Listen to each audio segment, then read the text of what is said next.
Paano ba daw ba pag may edad na? O susunod din pa rin ba daw yung pagbibigay ng regalo sa inaanak? O totoo ba ang kasabihan na ang Pasko ay para sa mga bata lamang? Mahirap sagutin yan ng yes or no, no? Kasi yan yung mga questions na in principle, sasagutin natin siya. Okay? So, sa prinsipyo, kaya tayo nagbibigay ng regalo kasi gusto nating i-practice yung pagiging mapagbigay, pagiging bukas palad, generosity, no? Yan ang gusto nating ituro. At culturally, tama naman talaga. Kahit saan naman tayo tumingin, particular na sa Pilipinas, no? Ang Pasko talaga, ang sentro dyan, mga bata. Bakit? Kasi, bata pa lang, gusto natin silang turuan na kailangan marunong din silang magbigay. At ang expectation nito, the moment they become an adult, they will be responsible enough so that they can give as well. Yun yung intention, no? Pero kung matanda na, tas inaasahan pa rin niya mabibigyan siya, parang wala namang natutunan yun for the many years. Sa amin, sa pamilya namin, of course, I cannot compare this with other families. I can only say about my personal story, no? Pagka nagkaroon ka na ng trabaho, as soon as you graduate and meron ka ng trabaho, parang may unwritten rule na kami sa pamilya namin na hindi ka na dapat mag-expect na bibigyan ka. Instead, ikaw pa yung magbibigay. Yes. No? So, oo. Pero hindi naman ibig sabihin na pang bata lang regalo. Kung kaya namang magbigay, why not mag-receive, no? Pero kunyari, ang ninang mo, meron ng anak, tapos school age pa. Naku naman, sa mahal ng bilihin ngayon, di ba? Do you still expect your ninang to still give you? Baka nga ikaw pa ang ine-expect, no? With the many years from, sabi natin, from 0-year-old hanggang nag-18 ka or nag-21 ka, nakatanggap ka. Siguro naman, it's time for you to give to give forward, not pay it forward. Pay it by practicing the forward. generosity that you received when you were younger. Oo, 'di ba? Parang ganun nga, 'di ba? Yun yung talagang lesson na parang itinuturo sa atin ng mga bata pa tayo sa pamamagitan lang ng tradisyon na ito. 'Di ba? Parang ganun nga, gaya ng pinaliwanag mo, Coach Arla. Pero sabi ng ilan na ibang generation, parang ang sabi nila, itong tradition daw na ito ngayon ay nagiging parang toxic na rin. Bakit kaya nila nasasabi na parang toxic na rin daw itong tradition na ito na kailangan or obligado kang magbigay ng regalo tuwing Pasko? Yan. Yung iba sinasabi, yung iba naman ay nagyayabang lang, masabing may pera sila kaya nagre-regalo. Yun naman ang sabi ng iba. Iba-iba din ang punto nila, Coach. Oo, naging toxic siya kasi ang Christmas, naging commercial, bigla. Actually, din naman. Oo, totoo Diba? din. Kaya nga na-invento si Santa eh. Oo, kasi kailangan ng malaking sales. Yes. Bago matapos ang taon.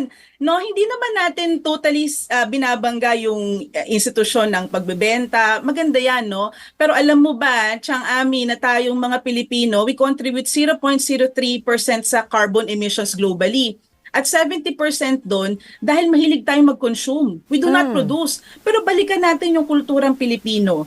No, balik tayo sa, kunyari, probinsya. Yeah. Ang Pasko naman doon, hindi naman bigayan lang ng regalo. The fact na, for example, nagpalitan kayo ng ulam. O kaya naman, di ba, hindi naman kailangan merong let's say, commercial value. Ang point dito, yung value na galing sa puso. Yung na value nag-share na ako ka. Yes, kapwa tama. ako. At gusto kong ipakita na salamat sa Panginoon. Na ikaw ang tayo kapitbahay ko. Ganon, di ba? Correct. Na buong taon, biniyayaan tayo. At ano pa naman yung magbigay ka ng ginataang langka? Oo. Ako nga, magugustuhan ko kapag ang inabot sa akin ay ginataang bilo-bilo. Oh, yan. Di ba?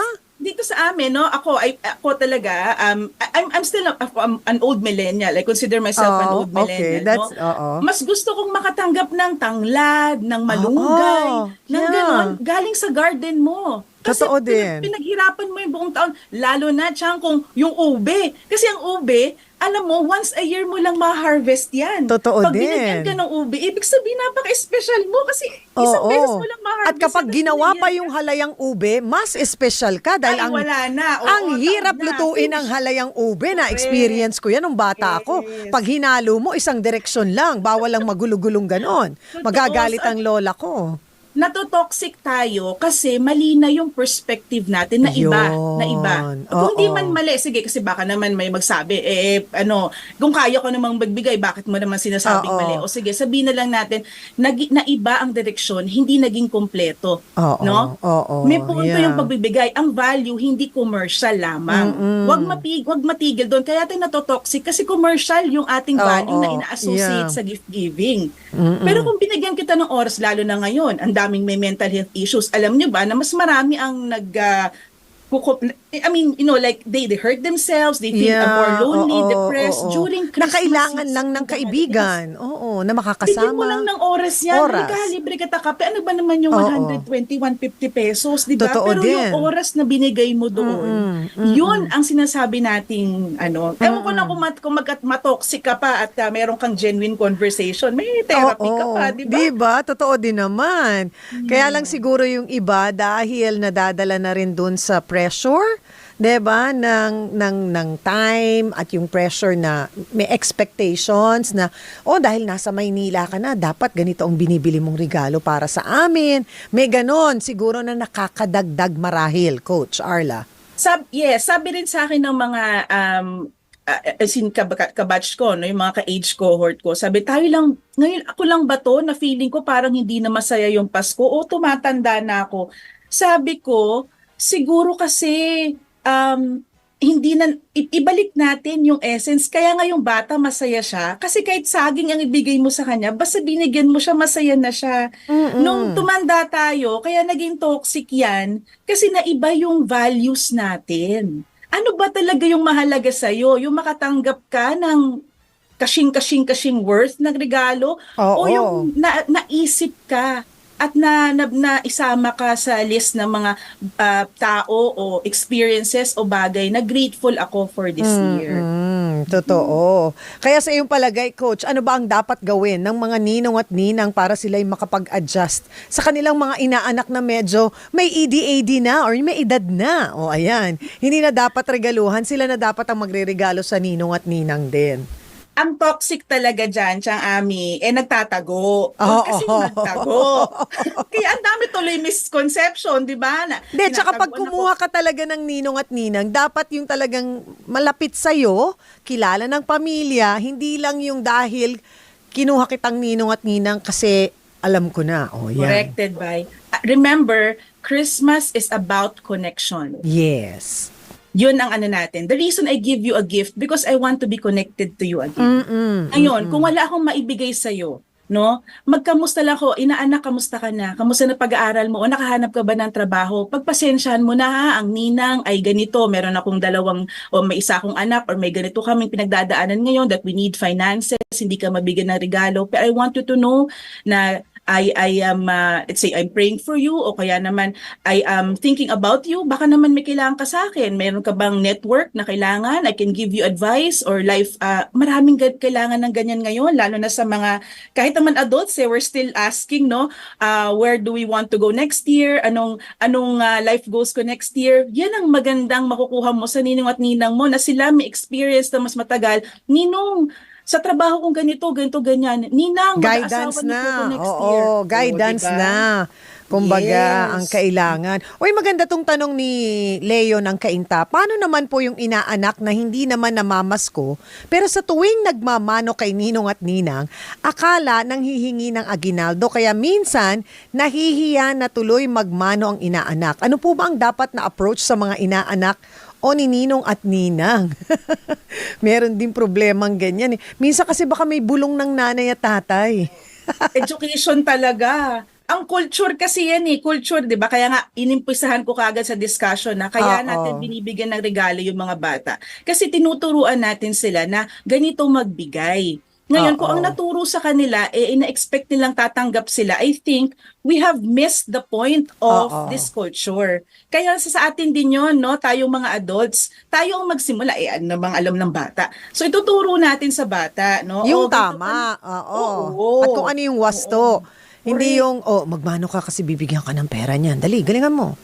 Matotoxic Medyo talaga tayo lahat matotoxic na. Totoo din. Sabi ni Ola ng Sampaloc, paano kung malalaki na ang inaanak ko pero yung mga anak naman ang isasama sa mga ninong at ninang? Na-extend yung anak na nung inaanak ang manghihingi ng pamasko. Pwede. Adi kayong mag-usap na godparents and godchildren mo, Oo. no, na pero usually naman pag ganyan mapakain lang tapos pwede ka naman talaga magsabi, alam mo, again, kaya ka nga merong ninong at ninang, it's because there is a connection there. Ako naranasan ko yan, dumaan ako sa buhay na ganyan, no, na I have really nothing to give. But to invite them in my home and allow them to eat. Sinabi ko talaga, walang-wala ako ngayon. Talagang I am in my stage. Pwede naman maging honest. Oo, dahil nung tayo ay dumaan sa pandemic, lockdown, talagang mahirap para sa lahat ang i-celebrate ang Pasko noong mga panahon na yon, 'di ba? At mas nakita natin yung value ng pagdarasal, na maging maganda yung kalusugan ng mga mahal natin sa buhay, 'di ba? Or padalan sila ng ubi cheese pandesal kasi yun ang uso ng mga panahon na yon, 'di ba? Dalgona coffee at kung ano-ano pa. Mas sa mga simpleng paraan na iraos naman natin, 'di ba? Saka baka nga mas may mapulot pa sila doon na itong isang adult hindi nagpapanggap na okay siya. Ito yung isang adult na honest pwedeng maging siya. honest, oo. Yes, and there's a value in that, no? I mean, hindi ko nung pinagmamalaki na dapat masaya ka na nawalan ka but we all come to that point in our lives. Wala akong taong kilala na hindi dumating sa ganyang punto na at one point and another talagang walang-wala talaga sila. Lahat naman ng tao dumadaan sa ganyan. And I think it's very important that the young people, the children, would see that in adults na posible naman palang maging ganito. And it's still okay, no? I can still be generous kahit hindi ganun karami yung pera ko. True. No? At if I can give my time, kung ganun yung culture na tinuturo natin, and I believe ganun talaga ang Pilipino. Napasok lang talaga tayo ng commercial aspect ng Pasko. Pero hindi ganyan ang Pilipino. Oo. Totoo tayo din. Kapwa talaga tayo. No? Bigyan kitang oras. Mapagmahal sa makainom ka lang kapwa, di ba? Kainuman mo lang dyan sa kanto. Merry Christmas, pare. Di ba? Di ba? At saka napansin mo, pagdating ng December, ang daming mababait, ang daming mapagbigay. Di ba? Ganyan ang talagang traits ng mga Pilipino pagka ganitong araw ng Pasko. Walang masyadong mainit ang ulo. Bawal magalit. Bawal. Bawal magbusina ng marami sa pag-traffic. Bawal, in theory. Di ba? Coach, naku, maraming salamat sa mga binahagi mo sa amin. Saan ka ba nila pwedeng i-follow sa iyong social media accounts? Nako, meron lang akong Facebook, Arla Fontamillas. Meron din akong blog, no? Kung kayo ay reader, arlafontamillas.wordpress.com. So, wala na akong masyadong other social media accounts. So Yun na binabasa hindi pinapanood Blog talaga, BLOG. Ayan, babasahin nyo The doon. Lost Art of Reading. The Lost Art of yeah. Reading. Totoo. Mahanap nga yan, Coach Arla. Coach Maraming Arla, thank salamat you. And we do Maligayang hope Pasko sa inyo. Maligayang At Pasko din. Malakas, malusog na bagong taon sa ating lahat. At huwag magpa-toxic, no? Balik tayo sa values natin bilang mga Pilipino. Balik tayo sa totoong essence ng generosity at yun ang ituro natin sa next generation. No? Para ang Christmas laging hopeful at ang New Year ay laging happy, positive vibes. Yes, very well said. Thank you. Maraming Happy salamat. holidays, Happy Coach holidays, Arla. Coach Arla Fontamillas. Yan po. Naku, kita mo, pagka ganyan ng mga ang ganda pa ng hikaw ni Coach pala. Oo. Napansin ko, Coach, may inspirasyon niya. Pagpunta ko, pag alis ko, ganyan gusto ko sa Thank you, Oo nga. Coach. Bagay yan. Bagay, pwede. God bless. Bye, God bless. Pwede. Ayan. Alam mo na yung diba? OOTD mo, ha? Yes, alam ko na. O, paano? O paano? May news interview ba tayo?